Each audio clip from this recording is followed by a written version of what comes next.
we have two cool accents for my wife to be like, oh, those accents are so nice. There is not a boring car in Mexico City. An Irish guy, a guy from Alabama, and a guy from Mexico City walk into the bar and they all order the same drink. She was built during Oktoberfest, 1986. That seems like a dangerous time to build a car. So yeah, there's teachable moments there that I take into my practice. I mean, now I switched from aerospace engineering. The engine is in the right place, meaning the back. It's where you can find peace and you can get connected with nature because you're driving through the nature. And Jorge, can you pronounce your full name for me so I don't completely botch it in the intro? We've learned a lot about car culture oddities on today's Bad Idea. It's a colorful list with brodozers, jajiban, and donks, and I expect today's guest will add to that list. Our guest today is Jorge Rafael. Okay. Almost. Jorge grew up in Mexico City and currently lives in Los Angeles. Jorge started his career as an aerospace engineer, but it was his love of German design that attracted him to the user experience design space. Jorge is an avid racer. He's a kind of an automotive racing Zen master, which... Oh, thank you. Hopefully my race buddies feel the same. What are some of your earliest car memories, just way back when you were, with your parents? Sitting in the front seat in the middle, and then I think it was either my mom or one of my dad's friends also sitting to the right of me, and me all of a sudden like seeing a red light go off on the dashboard and ask my dad, is that supposed to be there on? Is that supposed to be? To which actually I got a lot of praise from my dad because the fan belt broke. This was a Chevy. It was I think 72, 71 Chevy. And then I saw the whole process of I started to understand and make connections. It's like, oh, okay. So there's such a thing as warning lights. And if you have a warning light, then that means that there's another action that you have to take care of, and then you fix a car. So I guess that's yet another reason why I went into engineering, because how things work. That started that whole thing of making those connections. So, and that was obviously encouraged by your parents as kind of those early ideas about the cause and effect of things. Yeah, exactly. I mean, my dad was he was a doctor. He was a neurologist, but he was supposed to be a mechanical engineer, but he was steered to go to the medical field. But yeah, I mean, my dad was my best friend, and I learned so much, with him. And then what I learned was the connections of the human functioning, the human beings. And then actual physical things, that move, make noises, that smell funny. There's interconnections of living things and things, mechanical things, and that then translates into software and translates into computers and all this stuff. It's just so interesting how everything is interconnected. And you're an avid Porsche 911 fan. And one of the things I think I've come to understand is there is a continuity across their products, across all the generations of products. Some of them are more visceral, so touch, sound, smell. I've heard other Porsche people describe this as well, that there's almost what decade. Yeah. Even if you were blindfolded and you sit in one of these cars, you instantly know. And just the way they smell. I mean, it's just I thought. My car, Glenda, 87, 911, it had a funny smell. I mean, not a bad smell, but it had a particular smell. And then all of a sudden, I sit in, a fellow enthusiast car, also 87, same vintage, same smell. I'm like, what's going on here? Same thump. When you close the door, you open it, same thump. There's a particular click that happens once in a while. I think it comes from the clock, but they all make that random click sound.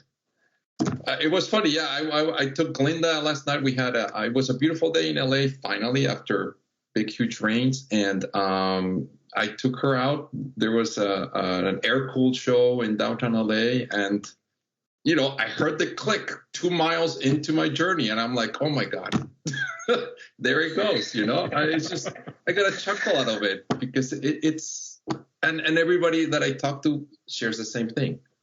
Well, and it's random, right? How random is it? It's just random. It's just like click, it's just a particular click.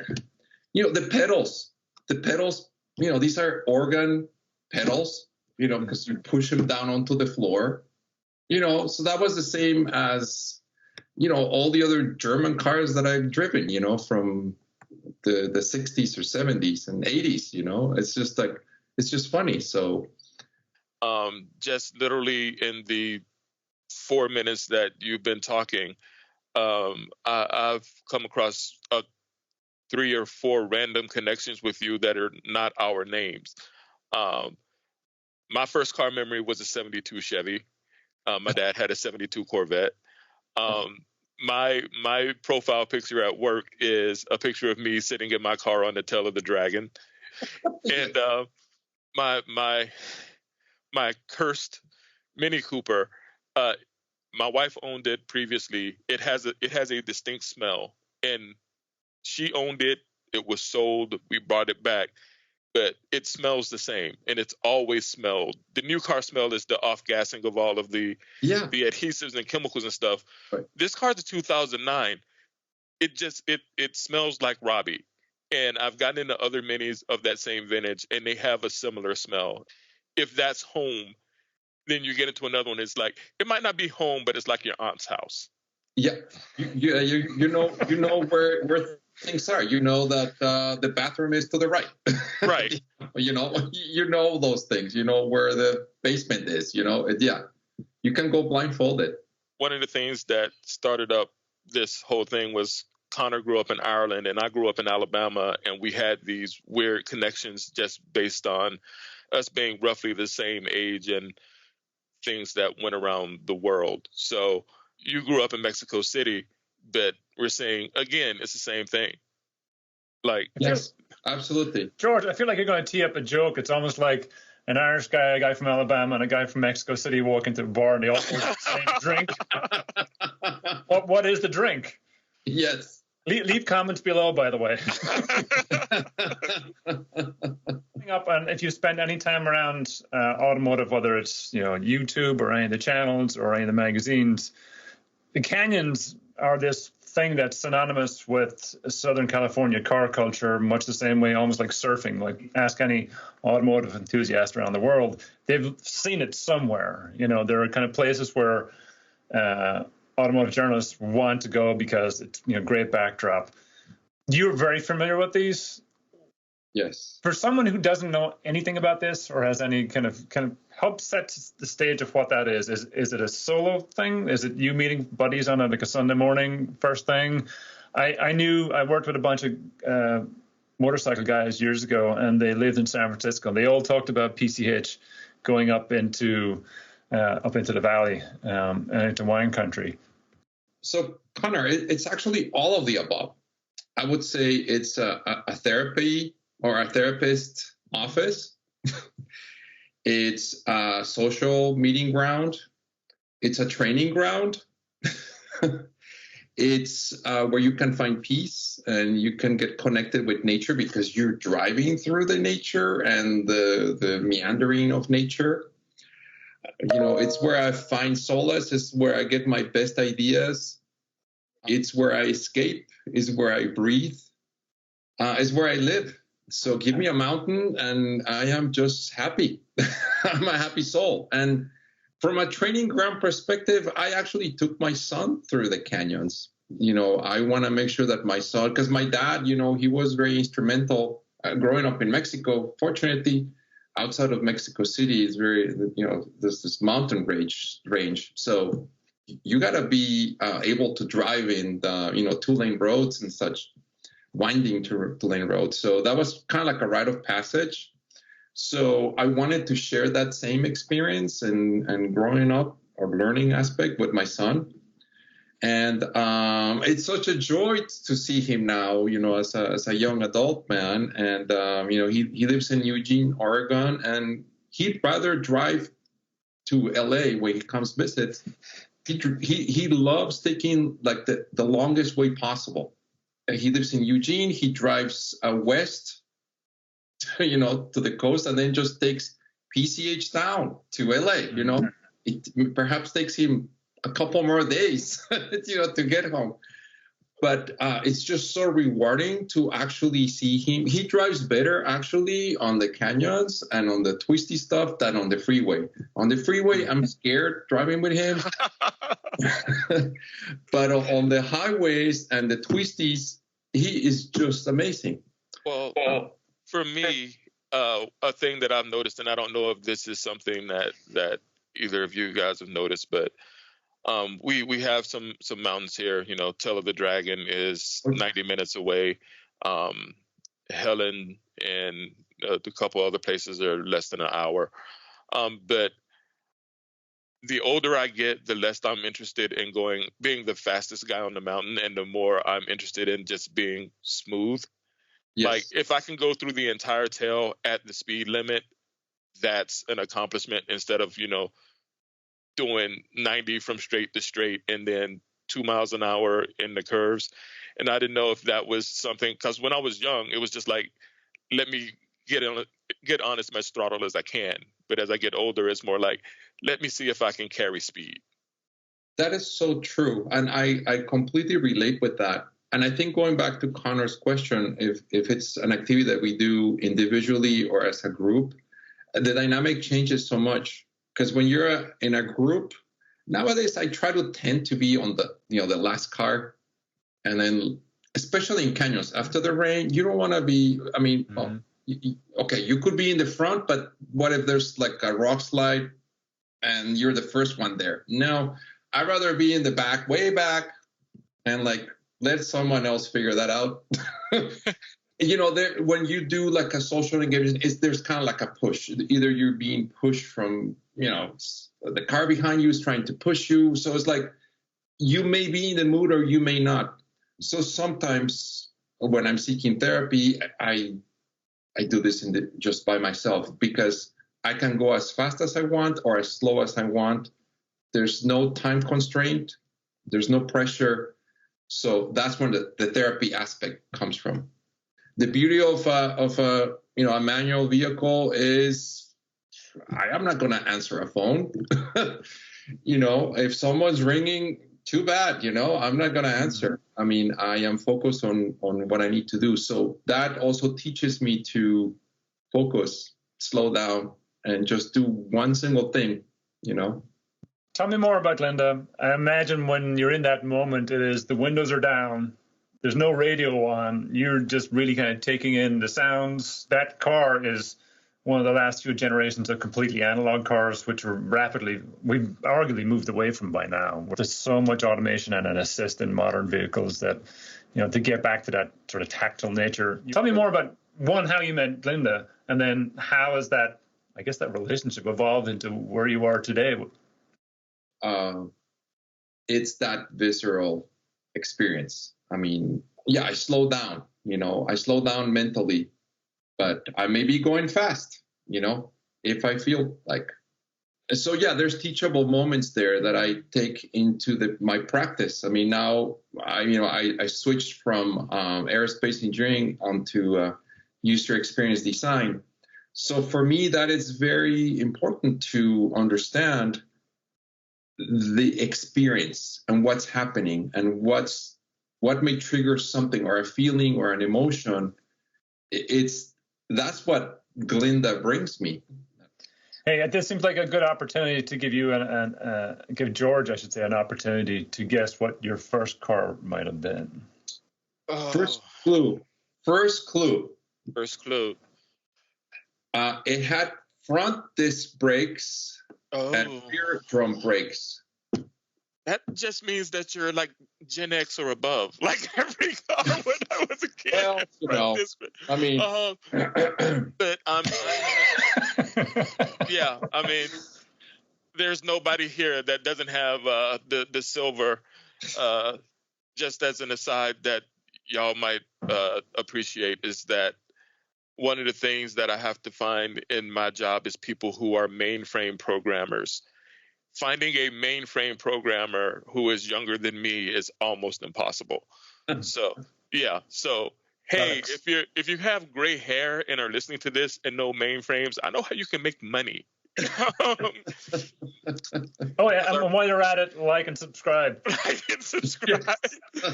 First car, Mexico City. Connor has told me that there's a big Japanese car scene in Mexico City. Front disc brakes and rear brake drums. Nissan Sentra. Yep. Okay. So Jorge, one of the things I don't think I've ever seen is what is car culture like in Mexico City?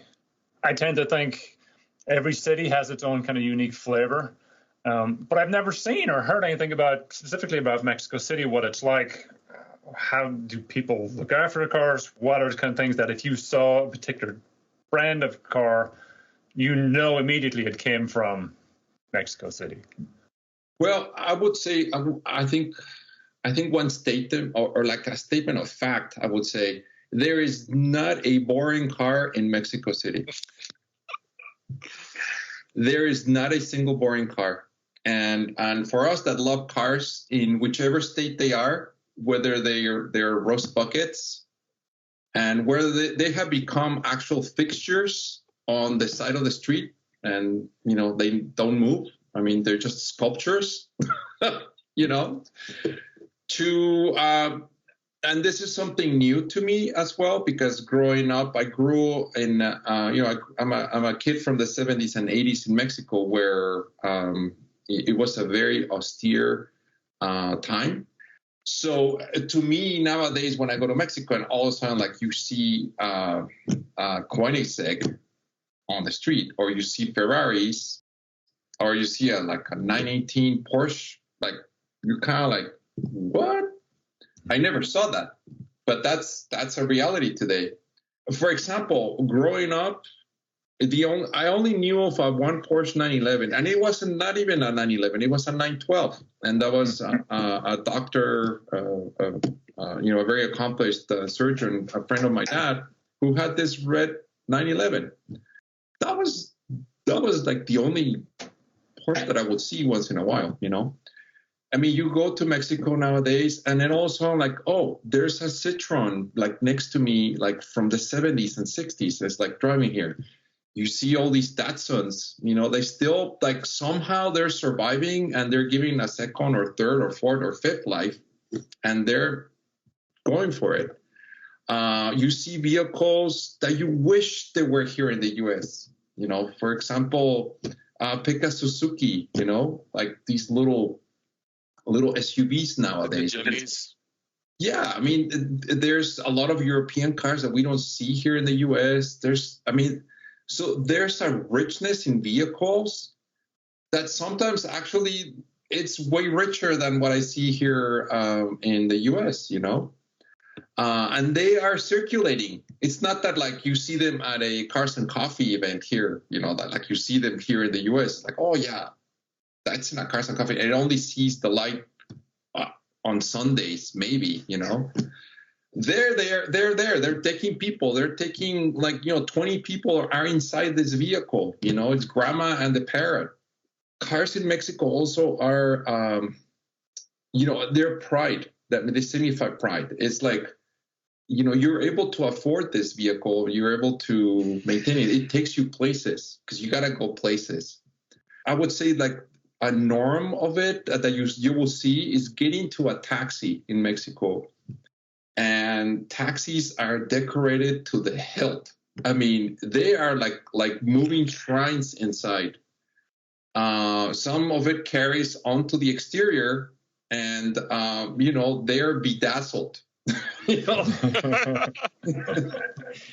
And there's some intersection of cultures and religion. It's so rich, because you will have like your saints. You have your like Saint San Cristobal, your Saint Christopher, that like it leads the light, it protects you in your journey. But then you have the Virgin of Guadalupe, also is the protecting you.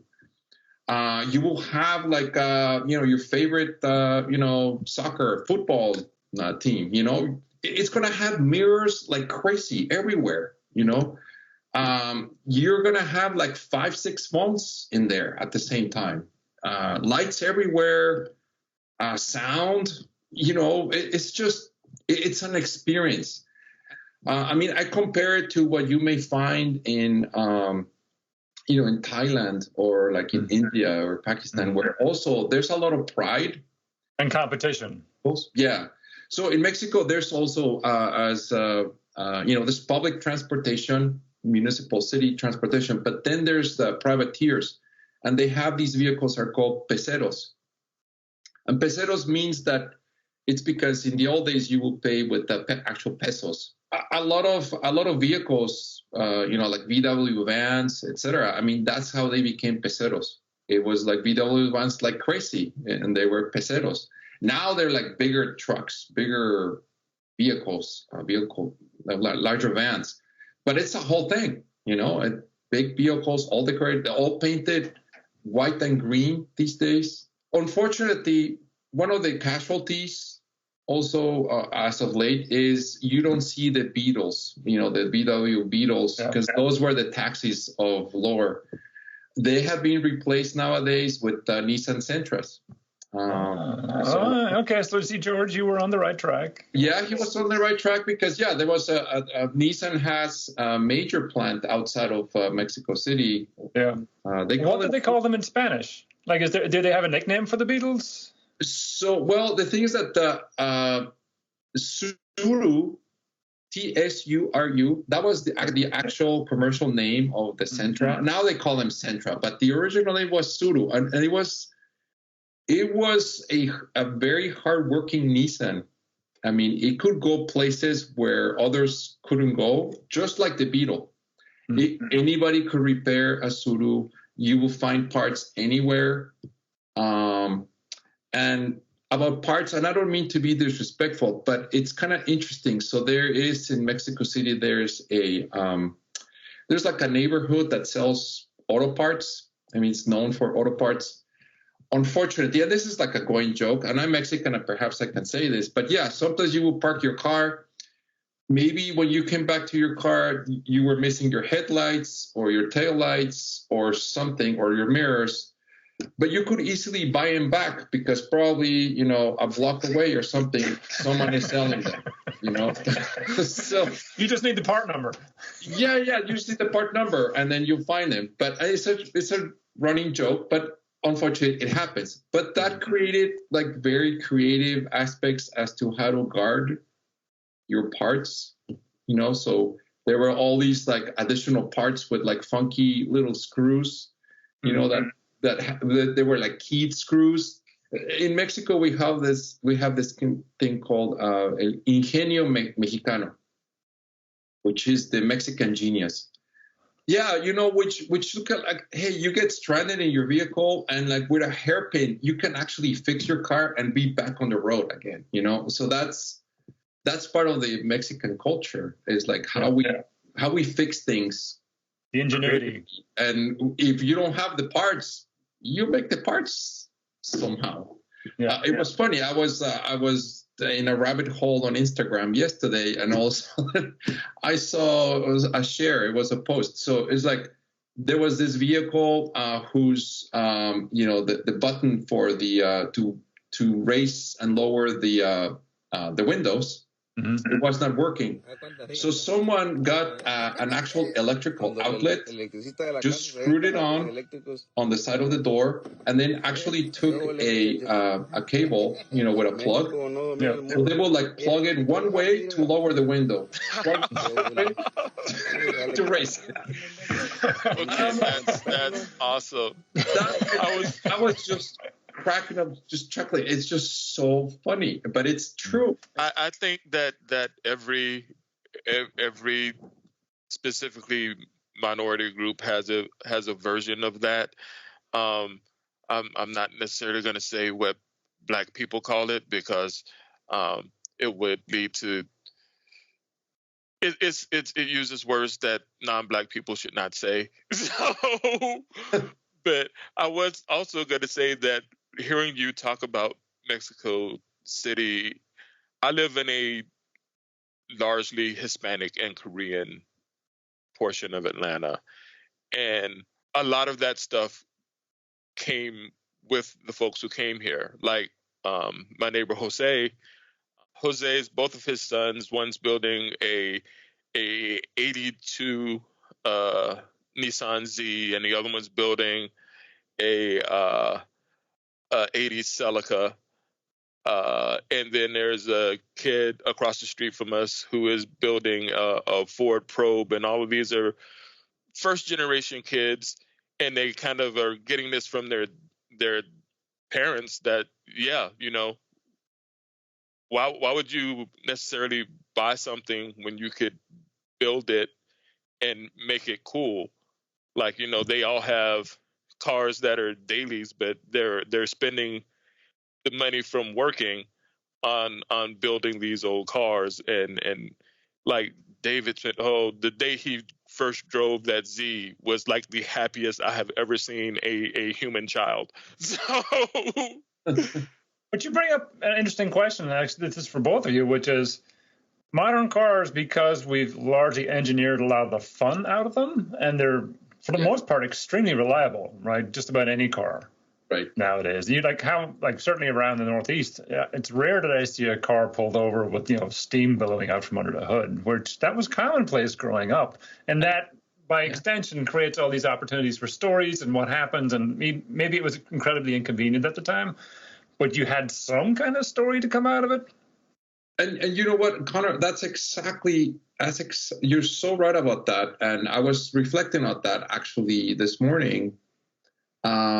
And that's why I chose to share that story of my memory in my childhood. That I saw a light in the dashboard go on.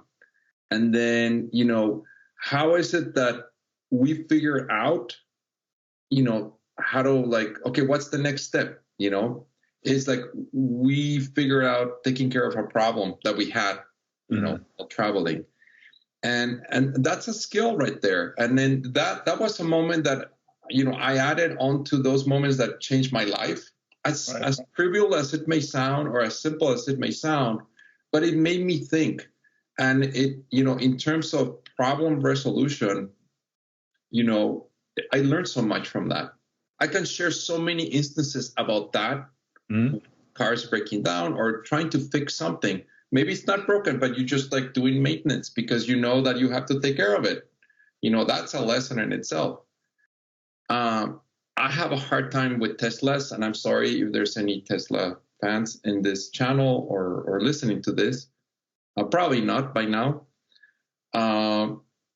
But maybe what's broken is the charger, Maybe you just need to change. You just need new tires and new brake pads, and that's it. Oh, okay.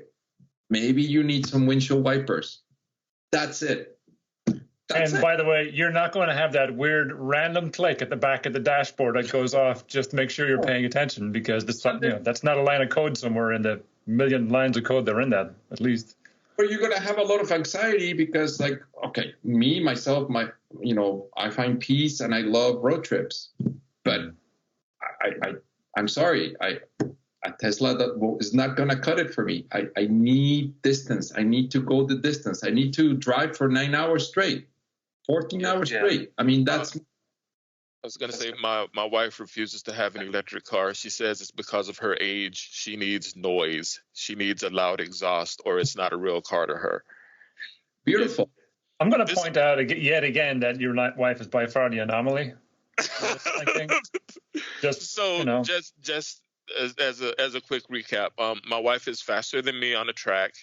My wife, whenever she gets into a car that has the ability to have a louder exhaust, she will switch the switch to make it as loud as possible. My wife enjoys actually driving cars. She likes going to the mountains and going through. The road in Helen, she says that to her is the perfect track. All weird off-camber turns on a hill. She loves that. I was thinking last night about the things that car enthusiasts all say that they like. They like ultimate feel. They like no nannies. They like everything mechanical, nothing automated. They like everything that is not an F1 car, which is the highest level of sport, which is basically a semi-intelligent missile that goes around in a circle. And you used to be an F1 official of some sort. So yes. How does one get there to be an F1 track marshal? Well, it's you just gotta say yes. So yeah, that was in the early 90s, because Mexico unfortunately took a pause on Formula One events. So so I was a track official at the 91 and 92 Formula One events. And then after that, it took, it was just in the 2000s that Mexico City came back with Formula One. It just so happens that I was watching TV one day, and then it was like the sports news or whatever. And then they're like, oh, we're looking for volunteers for, to help out at the Formula One Grand Prix. I'm like, oh, well, of course I'm there. So I signed up, and then I made it in. It was an amazing experience because, well, we got a lot of training, because in order to you had to get certified. So they're not gonna like just throw you out there for Formula One. I mean, you had to go to a lot of different races. So we were going to Formula 3 races throughout Mexico. And so we got training in terms of how to help a driver that, after a crash, how to extract them from a vehicle, how to protect the neck, how to protect their injured body. Extinguishing, that was so much fun. I mean, playing with extinguishers and actually like the right extinguishing, how to use an extinguisher properly. And it was kind of crazy because it's like, there was like a carcass of a vehicle. I mean, we were training, and there was like a pool of fuel that will light up this thing. And then, you had to figure out how to use one single tank to put out the fire. And it's not that you just go on like full throttle, like that's it. No, how do you you manage this? Understanding the flagging, especially so crucial. The blue flag, for example, is the signaling someone that's, hey, there's a car that's approaching you much faster. Better watch out or let them go. It was just an amazing experience. I mean, I will get there as early as I could in the mornings. I was so lucky because it was by lottery that you will be assigned where you will be stationed. I got like the perfect spot. So it was like right across from the pit lane, the paddock, right across from that. So I could see the action going on. And there was a, no longer there, but it was called La Peraltada, which was like a very long sweeping curve, and it was banked. So Peraltada means banked curve. So cars would just come out of there and then you would just go on a straight, long straight. This was the era of V12 Lamborghini engines as well. So the Gitans team had a V12 Lamborghini engine. I was like right there when they will like come out of the curve and then just step on the gas. I had my cotton earplugs, How quaint. But I was just a few feet away from this vehicle, like accelerating. I mean, literally my lungs and like all my, everything inside me was just vibrating. It was just so exhilarating. I mean, you become part of the race. You're there. And Nelson Piquet, he actually had a little issue on the Peraltada, and he touched the wall coming down. I was able to help him out of his car, so that was like, yay. I helped him out safely. I was saying, early in the mornings, I remember it was the Ferrari team, and Alain Prost was that was the era of Senna was at McLaren and Prost was at Ferrari.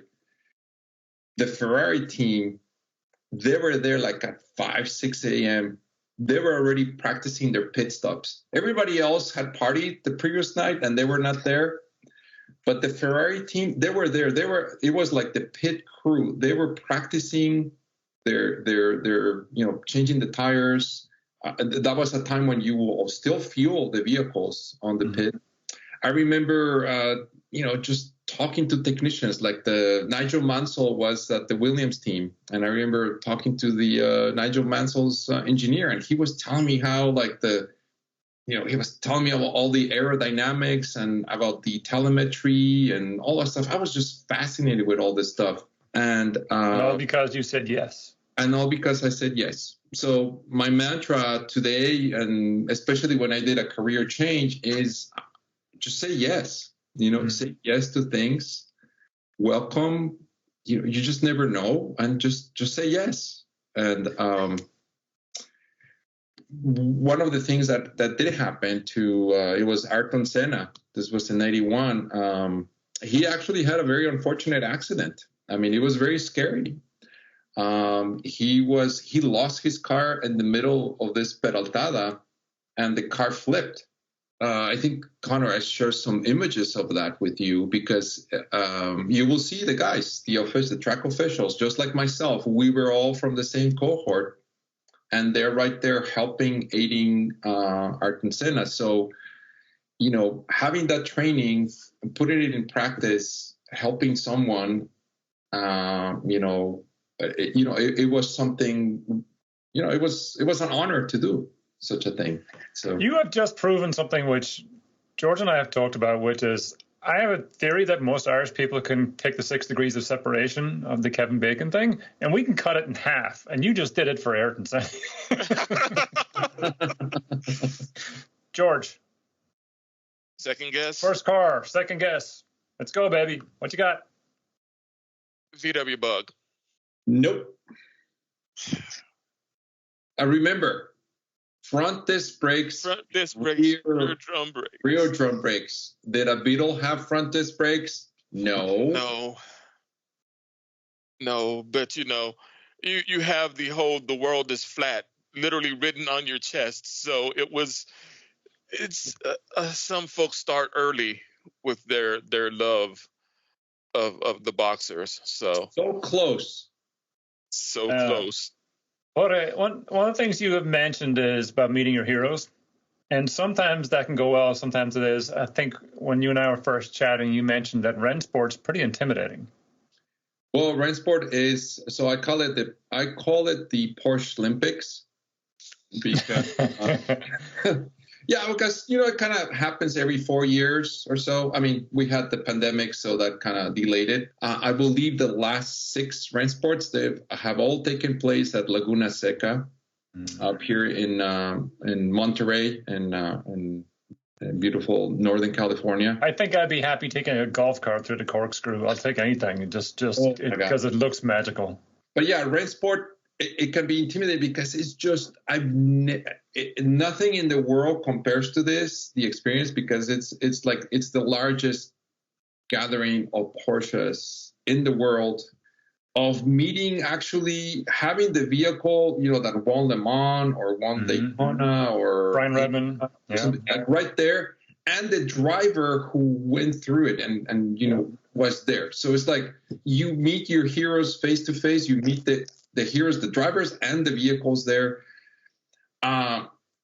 Corkscrew, yes. Seeing, like a bunch of 917s, which, by the way, is my favorite, race car of all time, a Porsche 917, and seeing them come down the corkscrew is just insane. Was that also where you saw the Telefunken car? Yes. So there's a very special connection that I found when my dad was still alive. And I remember I went to my first Rennsport, and I remember I was chatting with my dad, and I told him, he's like, hey, I saw, this Porsche 550 I had the Telefunken. Telefunken was they were an electronics. They will provide a lot of the radios for the old German cars. So there was this Telefunken sponsored Porsche 550 that raced the Carrera Panamericana back in the I think it was the 51. Last race was 54, and then it was canceled because of carnage. Just like the same that happened, in millimeter, correct. It was, equal incident. So my dad, I shared that. I sent him a picture of the car that I saw in the flesh, and he's like, yes, I saw that car as it came in through Mexico City racing. I was like, oh my God. You got to be kidding me. I mean, that connection that my dad saw him as a young man, in the 50s, and here I am looking at this thing, in the 2000s, and it was right there. And I saw it go around the track, on at Laguna Seca. It was just like so special, And the best race cars are time machines. Yeah, absolutely. That's such a great way to put it. And how it connects us, Yep. It was I can only imagine how it was for my father to see this convoy of vehicles, of racing vehicles, just coming just through Mexico City on their way north. That had to be something spectacular, really special. George, tres. So it wasn't first car. A rabbit. Oh, nope. I'm out. I don't. Part of the problem is front disc brakes. Front disc brakes, and I'm like,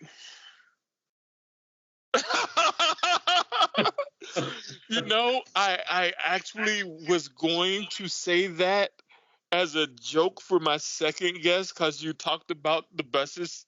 There's more to that story, and then again, like there's my dad at 1975 VW bus. Yeah, so my dad and his best friend, also another doctor, they converted it into a camper. So inside, it had like the whole thing. It had a table. It had like the seats will become a bed and this and that. So at the time when my brother and we were little, I will sleep in the front seats, and then my brother will sit like right there on that kind of like sofa that you see there, and then my parents were on the inside. My mom made the curtains. Here, actually, this is Galveston. So you're in Texas. So we will go. Yeah, we actually drove from Mexico City all the way to Miami in this thing. Such a joy. I mean, it's 43 horsepower, something like that. Yeah, 50 or 60 horsepower. Oh, yeah, okay. just plenty, just enough, So check this out. We were so cool back in the day with our rooftop tents, man. I mean, wow. You see all these like influencers nowadays on Instagram, like, oh, I'm so cool because I have my Porsche and I put a rooftop tent on it. It's like, well, guess what, dude? I mean, this was happening back in the 70s. This is awesome. The other VW van, that's my dad's friend car. So look what we will do. We will put the awning in between the cars. So when it rained, we still had like a little home to go to. And, they also had a rooftop tent, as you can see. On the ladder over there, my brother is at the top. I'm in the middle. And then one of my dad's friend's kids is there. My mom is there to the left. So how cool is this as a kid? It's almost like you're going on the road with a couple of tree houses almost, and it's just there's all kinds of little places to kind of hang out and be with your buddies. It was just magical. We would, my dad and like the family, we will travel everywhere, and for many years we will travel to a town called Puerto Desconocido. which is on the southwest part of Mexico. It will take us 14 hours to drive there. And then some of it was, unpaved roads just to get this. And it was a magical place. It was right there on the beach. But we will go there for a Christmas break. We will camp out there for 2 weeks. And it was just such a joy. I mean, we would take that VW van. I mean, it was amazing for off-roading.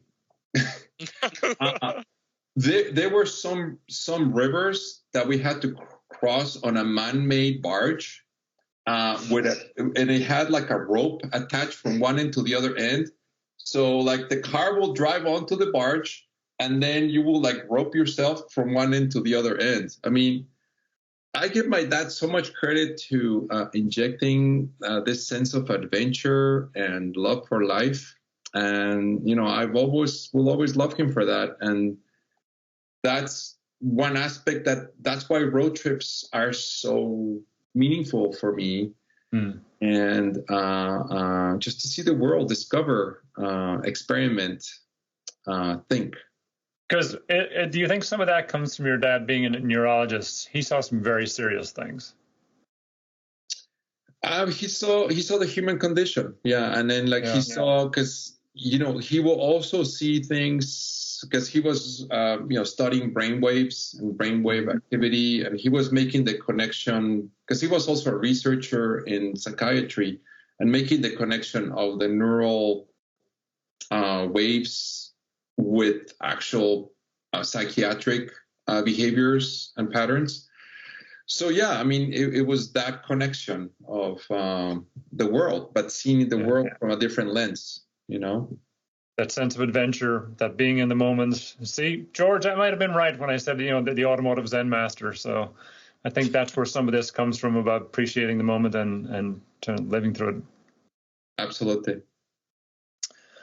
Excellent. I think that just about does it for today. Jorge? Beautiful. I'm getting better at this. I'm good. Yeah, well, let's try the last name again.